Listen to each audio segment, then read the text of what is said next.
dünən şəhid anası gəlib, Zirədən, Bakı şəhərinin Zirə qəsəbəsindən, qəhrəman şəhidimizin anasıdır. Zirənin mərkəzində şəhidin adına bulaq tikilib. Neçə aydır bu ana bütün qapıları döyür ki, bu bulağa su verin.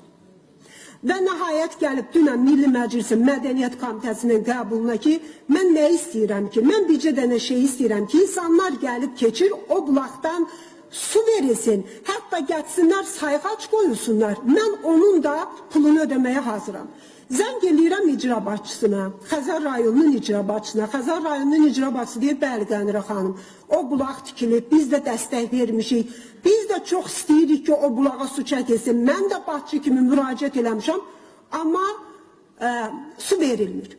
Və anıya deyilir ki, şəhidin anasına 750 metrdən biz oraya hələ su verə bilmərik nə vaxtı.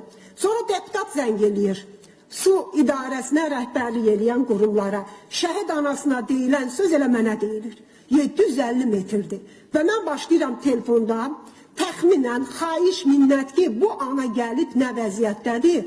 Axı bunu, sunu, bu bulaq göydən düşmədi ki, bu bulaq üçün yer ayrılıb, bu ana gedib bunu qanunsuz tikməyib ki, bu bulaq tikilib, eləyib.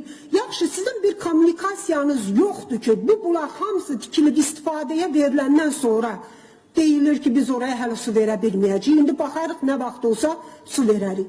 Ona görə mən xahiş edirəm, Sadiq müəllim, sizin komitədə də ümumiyyətlə bu qurumlar rayonun icra qurumları ilə, bələdiyyələrlə işləməlidirlər.